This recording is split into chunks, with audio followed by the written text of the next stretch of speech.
ഈ ഇന്ത്യയിലെ എടുത്തു കഴിഞ്ഞാൽ ഇന്ത്യയിൽ ഇപ്പോൾ ആദ്യഘട്ടത്തിൽ ആന്ധ്രയിലും ബീഹാറിലും പിന്നീട് ബംഗാളും കേരളം ത്രിപുര ഒഴിച്ചാൽ ഇന്ത്യയിൽ എന്താ കമ്മ്യൂണിസ്റ്റ് പ്രസ്ഥാനം വേരോടാതെ പോയത്?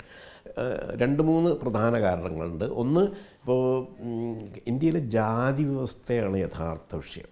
ഇന്നും ഇപ്പോൾ യു പി ബീഹാറൊക്കെ തന്നെ കണ്ടില്ലേ, ജാതി രാഷ്ട്രീയമാണ് ഇപ്പോൾ BJP പോലും നേരിടുന്ന അതാണ്. ആ ജാതി രാഷ്ട്രീയം കൈകാര്യം ചെയ്യാനുള്ള യാതൊരു ഐഡിയയും ഇവർക്കുണ്ടായിരുന്നില്ല. എല്ലാം വർഗ്ഗസമരത്തിലൂടെ പരിഹരിക്കുന്നു എന്ന് പറയുന്നത് വഴി ജാതിയെ അവഗണിക്കുക. ഡോക്ടർ അംബേദ്കറും ഡോക്ടർ ലോഹിയും കമ്മ്യൂണിസ്റ്റുകാരെ അന്ന് ആ പഴയ കാലത്ത് തന്നെ വിമർശിച്ചിരുന്നു.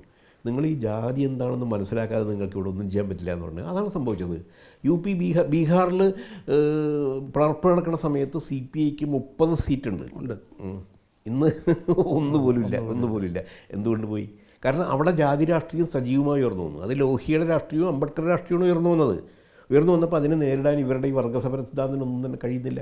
അങ്ങനെയാണ് അവർ പോകുന്നത്. കേരളത്തിലും ബംഗാളിലും കുറച്ചുകൂടി വ്യത്യസ്തമായ 2 സാഹചര്യങ്ങളുണ്ടായത്. കേരളത്തിൽ മറ്റേ ഗുരുവായൂർ സത്യാഗ്രഹം പോലുള്ള സമരങ്ങളിലൂടെ കടന്നു വന്ന കോൺഗ്രസ്സുകാരാണ് കമ്മ്യൂണിസ്റ്റുകാരെ മാറിയത്. അതുകൊണ്ട് അവരെന്ത് ചെയ്തു? ശ്രീനാരായണ പ്രസ്ഥാനത്തിൻ്റെ കൂടെ കൂടി. ശ്രീനാരായണ പ്രസ്ഥാനത്തെ കയ്യിലെടുത്തു, അയ്യങ്കാളി പ്രസ്ഥാനത്തെ കയ്യിലെടുത്തു. ആ 2 ജാതി വിഭാഗങ്ങളാണ് ഇവിടെ കമ്മ്യൂണിസ്റ്റ് പ്രസ്ഥാനത്തിൻ്റെ അടിത്തറയായി മാറിയത്. അതേസമയം ആ കാലഘട്ടത്തിൽ മഹാരാഷ്ട്രയിൽ മഹാത്മാ ഫൂലെയുടെ നേതൃത്വത്തിൽ വലിയ ശ്രീനാരായണ പ്രസ്ഥാനമുണ്ട്. അതിനെ ഇവർ അകറ്റി നിർത്തി. അത് ജാതി വിഷയമാണ് നമ്മൾ തുടരണ്ടെന്ന് പറഞ്ഞു.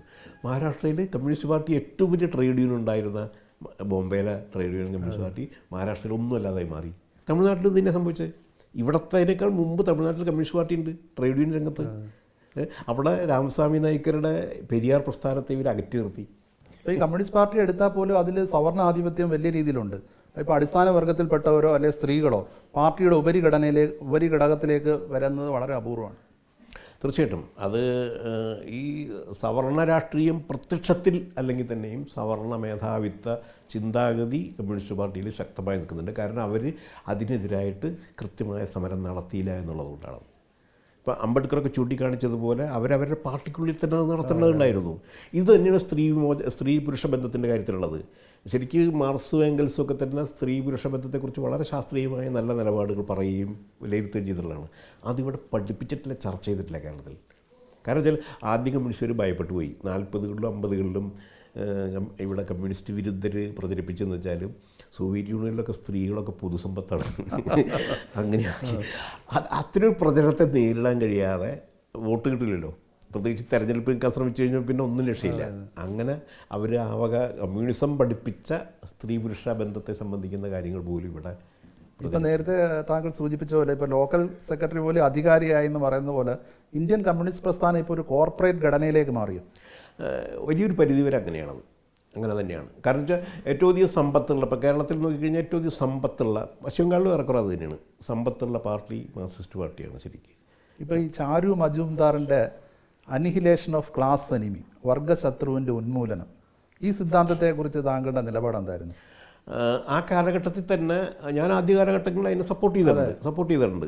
പക്ഷേ ഞങ്ങളുടെ പ്രസ്ഥാനത്തിനുള്ളിൽ തന്നെ ഞാൻ തന്നെയാണ് 1981 ഞങ്ങളുടെ ഒരു അഖിലേന്ത്യാ സമ്മേളനത്തിൽ ആ നിലപാട് പരിഷ്കരിക്കപ്പെടേണ്ടതാണെന്നും തിരുത്തേണ്ടതാണെന്നുള്ള ഒരു നിലപാട് തന്നെ എടുത്തിട്ട് ഇന്ത്യയിലെ ഫ്യൂഡലിസത്തിനെതിരായിട്ടല്ല സാമ്രാജ്യത്വത്തിനെതിരായിട്ടാണ് സമരം ചെയ്യേണ്ടതെന്നൊക്കെയുള്ള രീതിയിലുള്ള പുതിയ ആശയങ്ങളൊക്കെ കൊണ്ടുവരുന്നുണ്ട് എൻ്റെ കാലത്ത്. ഞാൻ ഇത് ചാരു മജുംദാറുമായിട്ടുള്ള സമ്പർക്കം, അതിൻ്റെ ഓർമ്മകൾ എന്താണ്? വളരെ അടുപ്പം ഉണ്ടായിരുന്നല്ലോ. അങ്ങനത്തെ അടുപ്പമല്ല അത് ശരിക്കും. ഞാനന്ന് ഇവിടെ ശരിക്കും പാർട്ടിയുടെ ആളൊന്നുമല്ല. ഞാനൊരു അനുഭാവി മാത്രമായിട്ടൊരു തുറന്ന ഒരു ഇൻക്ലാബ് എന്ന് പറഞ്ഞ് പത്രം നടത്തിയിട്ടുണ്ട്. ആ സമയത്ത് യാദൃച്ഛികമായി എനിക്ക് ചാരുവിന്ദറെ കാണാൻ പോകേണ്ടി വന്നു കേരളത്തിലെ അവസ്ഥ പറയാൻ വേണ്ടിയിട്ട്. കേരളത്തിലെ വളരെ സങ്കീർണമായ അവരുടെ അവസ്ഥയുണ്ട്. ആ അവസ്ഥ പറയാൻ ഇംഗ്ലീഷ് അറിയാവുന്ന ഒരാളെന്നുള്ള രീതിയിലാണ് എന്നോട് പോകാൻ പറയുന്നത്. ഇവിടുത്തെ പ്രാദേശിക പ്രവർത്തകർക്ക് അത് കഴിയുമായിരുന്നില്ല. അങ്ങനെ ഒരു മെസ്സഞ്ചറായിട്ടല്ല ഞാൻ പോകുന്നത്, സന്ദേശവാഹകനായിട്ട്. അങ്ങനെ ഞാൻ ചാരുവിന്ദറെ കാണുന്നത്, ആദ്യമായിട്ട് കാണുന്നു, അവസാനമായിട്ട് കാണുന്നു, ഒരു തവണയെ കണ്ടുള്ളൂ. ഇപ്പോൾ കൂട്ടത്തിൽ ചോദിക്കുകയാണ്, ഇന്ത്യൻ ദേശീയതയും ഗാന്ധിജിയെ മനസ്സിലാക്കുന്നതിൽ കമ്മ്യൂണിസ്റ്റ് പാർട്ടികളാണെങ്കിലും നക്സൽ മൂവ്മെൻറ്റിൽ പെട്ടവർക്കാണെങ്കിലും അതിൽ വലിയ പാളിച്ചകൾ പറ്റിയില്ലേ? തീർച്ചയായിട്ടും ഞാൻ ഉൾപ്പെടെ വലിയ പാളിച്ച. കാരണം ഞാൻ വ്യക്തിപരമായി ഗാന്ധിയൻ സാത്വികതയിൽ വിശ്വസിക്കുന്ന ആളായിരുന്നു. ഒരു ഇതും ചെയ്യില്ല, വളരെ മുഴുവൻ ജീവിച്ചത് അങ്ങനെ തന്നെയാണ്. പക്ഷേ അദ്ദേഹത്തിൻ്റെ ആശയവാദത്തെ എന്ന് പറഞ്ഞാൽ അദ്ദേഹത്തിൻ്റെ ആത്മീയതയെ ഞാൻ എതിർത്ത് പോന്നിരുന്നു. പക്ഷേ നക്സലിസത്തിൻ്റെ പേരിൽ ഗാന്ധിസത്തെ പൂർണ്ണമായും തള്ളിക്കളയുകയും അദ്ദേഹത്തെ ഒരു എന്താണ് ഫ്യൂഡൽ സവർണ പ്രതീതി എന്നൊക്കെ രീതിയിൽ അദ്ദേഹത്തിൻ്റെ പ്രതിമ തകർക്കൽ വരെ ചെയ്തിട്ടുണ്ട് ഞങ്ങളാണ്.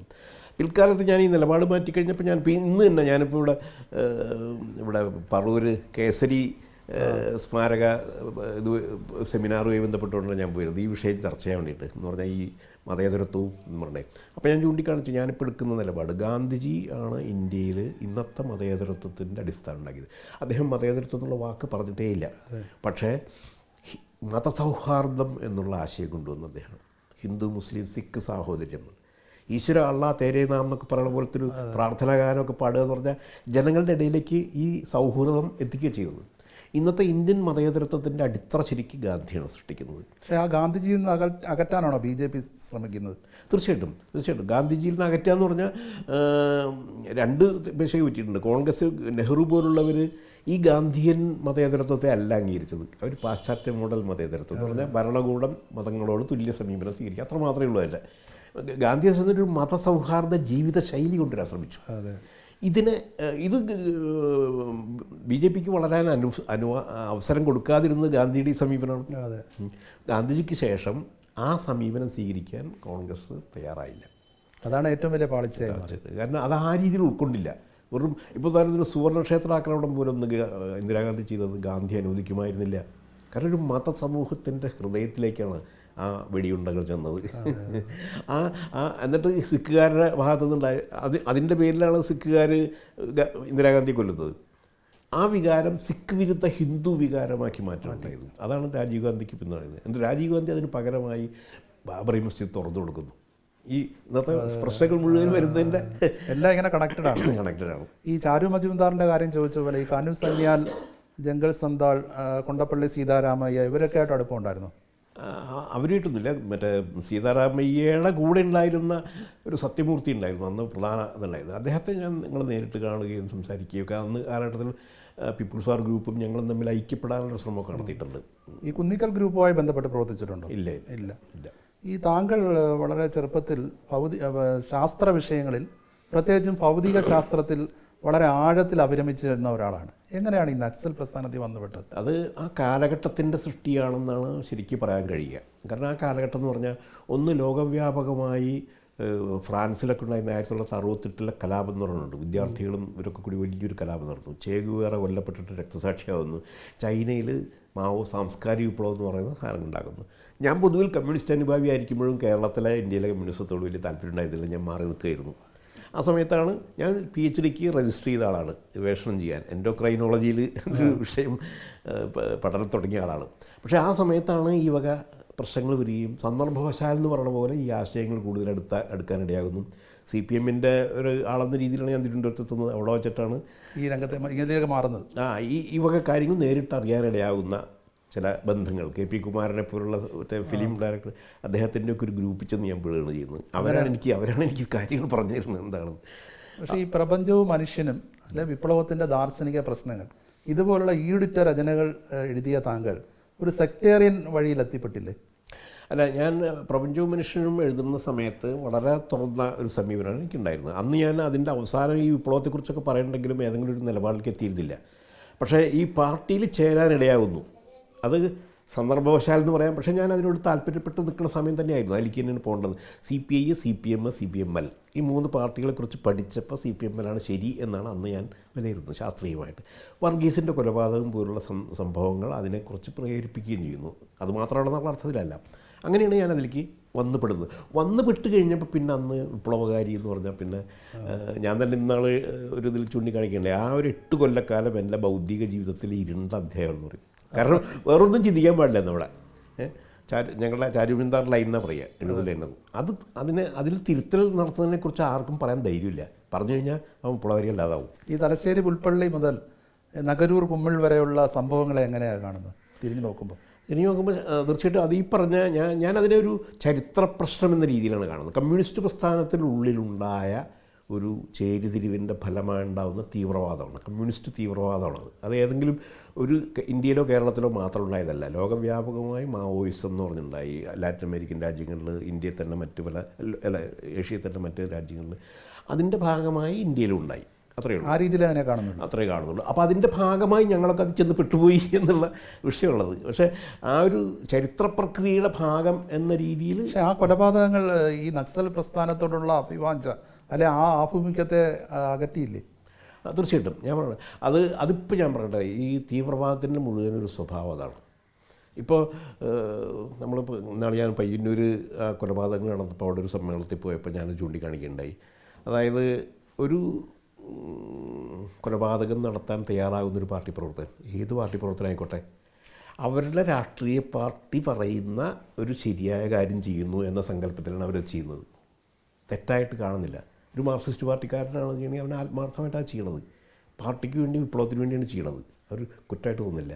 ഒരു RSS കാരൻ ചെയ്യണത് അത് തന്നെയാണെന്നാണ് ഞാൻ പറയുന്നത്. അല്ലാണ്ട് ഒരു മാവോയിസ്റ്റ് ചെയ്യണത്, ഒരു ജിഹാദിസ്റ്റ് ചെയ്യുന്നത് അങ്ങനെ തന്നെയാണ്. അവനവൻ്റെ ശരിയാണത്. അത് അവനവൻ്റെ ശരിയാണ്. അവനത് വിശ്വസിക്കുന്നതുകൊണ്ടാണ്. അവൻ തെറ്റാണ്, കുറ്റമാണ് ചെയ്യുന്നതെന്ന് വിശ്വസിച്ചുകൊണ്ടല്ല ചെയ്യണത്. അപ്പോൾ ഇത് എല്ലാ തീവ്രവാദത്തിൻ്റെയും സ്വഭാവമാണത്. ഞങ്ങളുടെ ആ കാലഘട്ടത്തിൽ തീവ്രവാദം തന്നെയാണ്, അത് തന്നെയാണ്. അന്ന് ശരി എന്ന് വിശ്വസിക്കുന്ന ഒരു കാര്യം ചെയ്യുന്നു. 70കളുടെ തുടക്കത്തിൽ താങ്കൾ ഒരുപാട് നിഷ്കളങ്കരായ ചെറുപ്പക്കാരെ വഴിതെറ്റിക്കുകയും കൊലയ്ക്ക് കൊടുക്കുകയും ചെയ്തിട്ട് പിന്നീട് ഈ തീവ്രവാദ പ്രവർത്തനത്തിൽ നിന്നെല്ലാം സ്വയം പിന്മാറി സുരക്ഷിതമായ ഒരു പാത തേടി എന്നൊരു വലിയ വിമർശനമുണ്ട്. എന്താണ് മറുപടി? ഞാൻ നേരത്തെ പറഞ്ഞ വിഷയം തന്നെ എൻ്റെ മറുപടി. ഞാൻ ആയിട്ടല്ല ഈ പ്രസ്ഥാനം ഉണ്ടാക്കിയത്. മാവോയും ചാരുവിശുദ്ധാറും മാർസും എല്ലാം ഉൾപ്പെടുന്ന ഒരു പ്രസ്ഥാനത്തിൻ്റെ ഭാഗമായിട്ടാണ് ഈ ആശയങ്ങൾ ഉയർന്നു വന്നത്. ഞാനതിലൊരു സൃഷ്ടി നടത്തില്ല. ഈ പറഞ്ഞ ഉന്മൂലന സമരമോ അല്ലെങ്കിൽ മാവോയിസം പോലുള്ള വഴിതെറ്റിച്ചില്ലെന്ന് പറയാൻ പറ്റൂ. ഞാനതിന് ഒരുപാട് പേരെ താങ്കളുടെ ആകർഷിക്കപ്പെട്ട പാർട്ടി വന്നിട്ടില്ലേ? അത് ഞാൻ എന്ന വ്യക്തി അല്ലെന്ന് ഞാൻ പറയണത്. പ്രസ്ഥാനമാണത്. ആ പ്രസ്ഥാനത്തിൻ്റെ ഇതിൽ പൂർണ്ണമായും ശരിയെന്ന് വിശ്വസിക്കുമ്പോഴാണ് ഞാനത് ചെയ്തിട്ടുള്ളത്. അതേസമയം ഞാൻ എൻ്റെ പിന്നീട് എന്നോട് ചോദിക്കുകയുണ്ടായി, ഞാൻ പാർട്ടി പിരിച്ചുവിട്ടത് ഞാനല്ലെങ്കിൽ തന്നെയും ഞാൻ മാറിയതോടുകൂടി അത് പാർട്ടി ഇല്ലാതായത്. ആ സമയത്ത് എന്നോട് മറ്റു പല കമ്മ്യൂണിസ്റ്റ് പാർട്ടിപ്പെട്ട പ്രവർത്തകർ എന്നോട് ചോദിക്കാറുണ്ട്, സഖാവേ അത് ഇങ്ങനെ പിരിച്ചുവിടേണ്ട അല്ലെങ്കിൽ ഇത് ചെയ്യേണ്ട കാര്യമുണ്ട്, അതിനൊന്ന് മോഡിഫൈ ചെയ്തെടുത്താൽ പോരെന്നേ.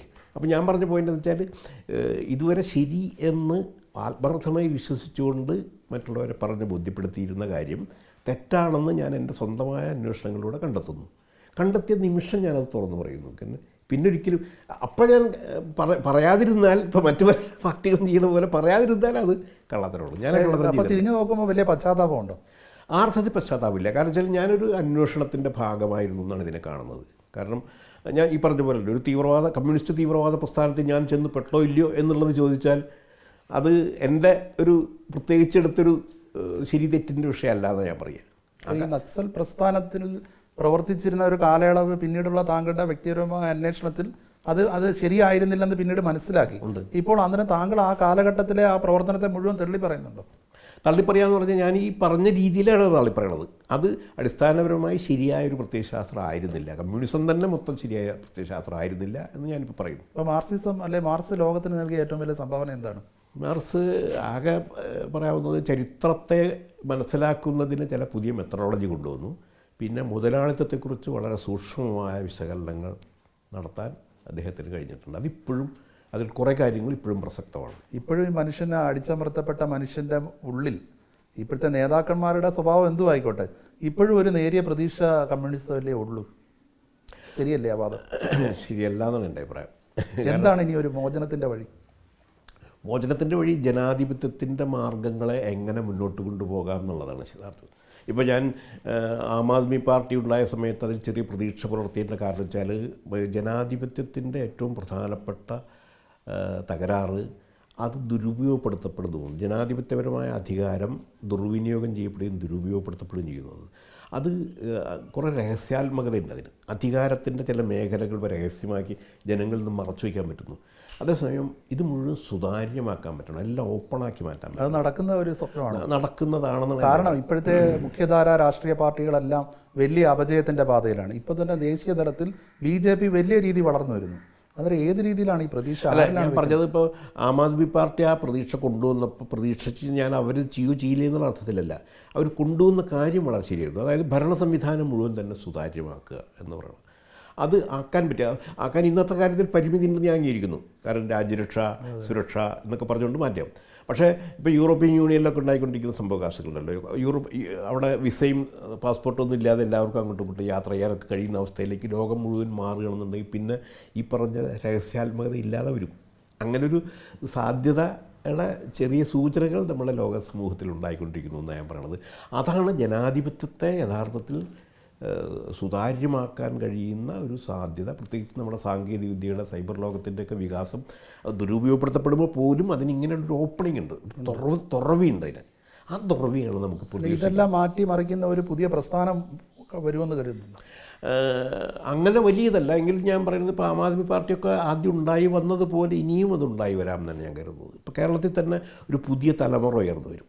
അപ്പോൾ ഇന്ന് കേരളത്തിലെ സാധാരണ പുതിയ ചെറുപ്പക്കാരെയൊക്കെ അഭിമുഖീകരിക്കുന്ന പ്രശ്നങ്ങളുണ്ട്. ഇപ്പോൾ പുറമേക്ക് നമ്മൾ പുതിയ തലമുറയെ വളരെ മോശമായിട്ടാണ് പറയണത്. ഞാൻ ആ പ്രകാരമല്ല. അതിൻ്റെ ഉള്ളിലും ചിന്തിക്കുന്ന പ്രതിഭയുള്ള ആദർശാത്മക സ്വഭാവം അതേ എല്ലാ കാലഘട്ടത്തിലും മനുഷ്യ സമൂഹത്തിലുണ്ട്.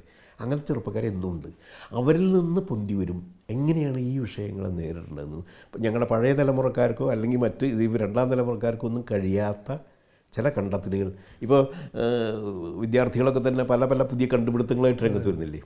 സാമൂഹ്യ രാഷ്ട്രീയ രംഗത്തും പുതിയ കണ്ടുപിടുത്തങ്ങളുമായി വരുന്ന ചെറുപ്പക്കാർ പൊന്തി വരുമെന്ന് പ്രതീക്ഷിക്കുന്ന ഒരാളാണ് ഞാൻ. ചരിത്രത്തിൻ്റെ ഗതി ഇപ്പോഴും അങ്ങനെയാണ്. അത്തരത്തിലുള്ള യാദൃച്ഛികമായ പല പല കണ്ടെത്തലുകളും ചരിത്രത്തിൽ എപ്പോഴും സംഭവിക്കാറുണ്ട്. അല്ലാതെ നമ്മൾ മുൻകൂട്ടി നിർണ്ണയിച്ച രീതിയിലല്ല ചരിത്രം വികസിച്ചിട്ടുള്ളത്. ഇപ്പോൾ ഈ CPM-ൽ പി ഗോവിന്ദപിള്ളയെ പോലുള്ള വളരെ ആഴമാർന്ന സൗഹൃദമുള്ള അല്ലെങ്കിൽ വാത്സല്യം താങ്കളോട് ഉണ്ടായിരുന്ന ആൾക്കാരുണ്ടായിരുന്നു.